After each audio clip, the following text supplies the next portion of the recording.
में। तो उसके लिए भाई ऐसे सामने हमारा फ़ोन नहीं उठाया, मैं चली गई, मैं आमने सामने बैठ के बात करें, अगर आप हमारी बात का जवाब नहीं देते तो हम मुख्यमंत्री जी से इस बारे में पूछें। तो उस समय आप लोगों ने मुझसे सवाल किए कि मेरी बैठक में सुंडावास में क्या हुआ। तो मैंने आपको बताया भी कि हमारी बैठक, जो कुछ लोग कहते हैं कि इनको भगा दिया गया, बैठक नहीं करनी थी, उसको मैं क्लियर कर दूं। 3.5 घंटे बैठक चली है और बैठक हम पूरी करके आए हैं। तीनों मंडलों की कार्यकारिणी जो संपूर्ण हुई, चाहे काजला की हो, चाहे आदमपुर की हो, चाहे वो सुंडावास की हो, बाजू मंडल, उस बैठक में कुछ लोग आए और उन लोगों ने बैठक के दौरान हू हल्ला किया। वो चलिए प्रदर्शन कर रहे थे, लेकिन प्रदर्शन का एक तरीका होता है कि आप एक जगह पे खड़े होकर नारेबाजी कर सकते हो, लेकिन आप जो वहाँ बैठक चल रही है उस कमरे में पेड़ को लाके तोड़ के काट के उससे उस दरवाजे को ठोक के तोड़ नहीं सकते जहाँ पे बैठक चल रही है। जिस अधिकार से वो आंदोलन कर रहे हैं या प्रदर्शन कर रहे हैं, उसी अधिकार से हमें भी बैठक करने का अधिकार है। आप लोगों से पूछना चाहती हूँ, क्या हमें बैठक करने का अधिकार नहीं है? अगर हमें नहीं है, संविधान ये कहता है हम बैठक ना करें और वो प्रदर्शन करें और मारपीट भी करें, तो हम पीछे हट जाएंगे। बीजेपी का कोई कार्यकर्ता बैठक नहीं करेगा। अगर संविधान हमें अधिकार देता है हम भी अपना कार्य कर सकते हैं, तो हम जरूर करेंगे और उसका जवाब भी देंगे। और बैठक खत्म होने के बाद उन लोगों ने जो चाय समोसे कार्यकर्ताओं के लिए आए थे, वो चाय समोसे लूट लिए, पानी के कैंपर थे वो तोड़ दिए।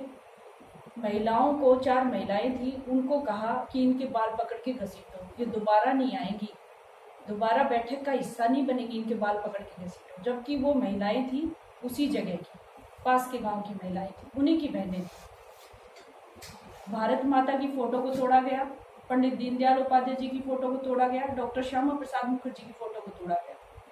भारत माता की फोटो को तोड़ना कहाँ तक उचित है? इन लोगों ने ये कार्य किया जो कि मैं इसको बहुत ही घिनौना बता रही हूँ। ऐसा घिनौना कार्य किया इन्होंने, हमारे मंडल अध्यक्ष और हमारे मंडल महामंत्री को चोट लगी, 2 लोगों को, उन पे वार किया उन्होंने। ये कहाँ तक उचित है? उन लोगों ने ये सारी चीजें की।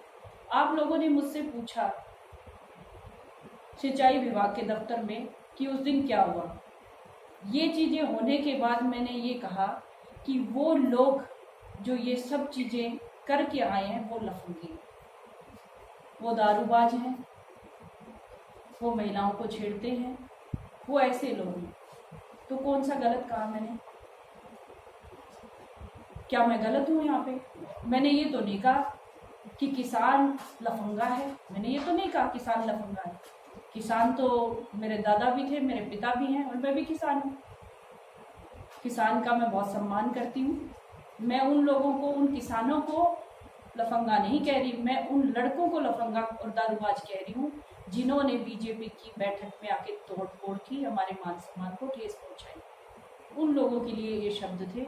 और आज की तारीख में सब लोग जो आंदोलन का हिस्सा है, ज़्यादातर लोग, सब तो नहीं कहूँगी, ज़्यादातर लोग जो मेरे नाम से प्रसिद्धि पाना चाहते हैं, छोटे मोटे जो घूमते रहते हैं ना, जो प्रसिद्ध होने के लिए, चाहे उसमें महिलाएं भी आ जाती हैं, कई महिलाएं भी हैं ऐसी जो मेरे परिवार को लेके, मुझे लेके गंदी गंदी बातें वीडियोस बना के डाल रहे हैं, गंदी गंदी बातें कह रहे हैं।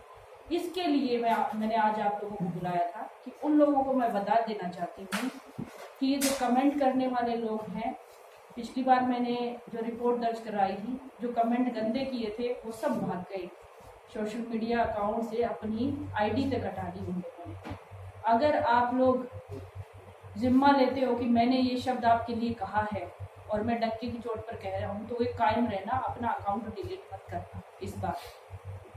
फिर साइबर सेल वालों को तकलीफ होती है उनके अकाउंट ढूंढने में, क्योंकि इस बार कार्रवाई जरूर होगी। जो लोग भी गंदगी फैला रहे हैं समाज में, किसने अधिकार दिया उनको गंदा बोलने का? जब हम किसी के लिए गंदा नहीं बोलते, समाज में गंदगी फैला रहे हैं ये लोग, उनको समाज को गंदा करने का कोई हक नहीं है।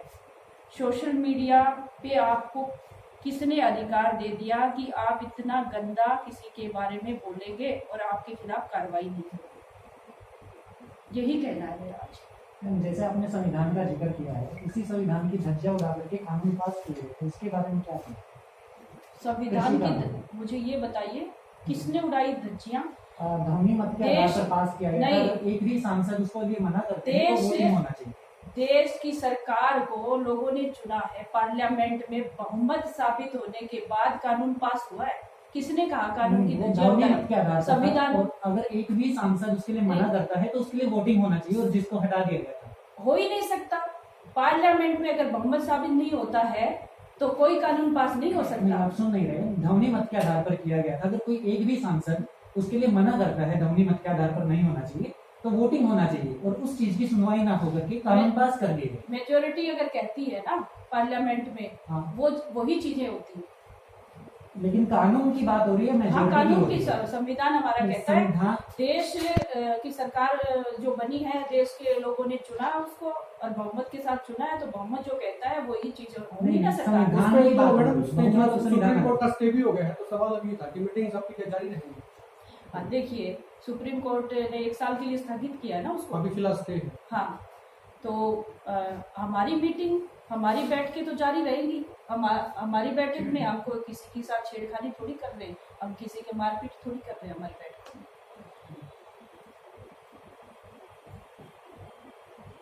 किसान कह रहे थे माफी मंगाएंगे। किससे? वो फेसबुक पे आके जो लोग। मैंने किसी किसान का अपमान नहीं किया, मैंने उन लफंगों का अपमान किया है जो भारत माता की फोटो तोड़ी है। पहले वो माफी मांगे देश के सभी लोगों से जिसने भारत माता का अपमान किया। हम क्यों माफी मांगे? हम किस बात के लिए माफी मांगे? किसानों का कहना है मैडम कि उस गिरोह के अंदर बीजेपी के ही कुछ शख्स थे जिन्होंने ऐसा किया है पॉलिटिकल एजेंडा के ऊपर। तो उन किसानों से कहिए ना उनकी जांच करवाए, कौन लोग हैं वो। उन किसानों जो किसान को बोल रहे हैं उन किसानों से कहिए ना जांच करवाए। मैम, आज के ज़माने में जहाँ मूलभूत सुविधाओं के लिए उन्हें 500 चक्कर काटने पड़ जाते हैं, क्या आपको लगता है कि अगर कोई आम आदमी इतने बड़े मुद्दे पर जांच के लिए कहेगा तो जांचें होंगी? ये अधिकारी का नोटिस सुनेंगे? किसके कहने पे नहीं होता? किसके आम इंसान के कहने पे, जो आम इंसान जो ये आरोप आप पर लगा रहे हैं कि पॉलिटिकल मुद्दा था, आप बोल रहे हैं कि अगर उन्हें ऐसा लग रहा है तो वो जांच की मांगे करें।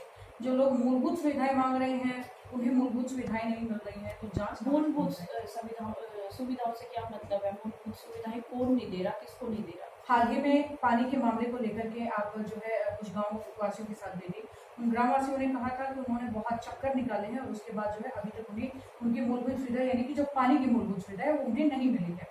तो मूलभूत सुविधाएं मांग रहे हैं लोग, वो नहीं मिल रही है, तो क्या लगता है कि जांच की मांग करेंगे? उसका उदाहरण तो मैं बैठी हूँ आपके सामने। उनको सुविधाएं नहीं मिल रही तो मैं भी तो खड़ी होती हूँ उनके साथ। हम मुख्यमंत्री जी तक बात करते हैं और कार्रवाई होती है। उन्होंने 3 तारीख तक का समय दिया, करके देंगे। 3 तारीख तक नहीं करके देंगे तो हम मुख्यमंत्री जी से बात करेंगे।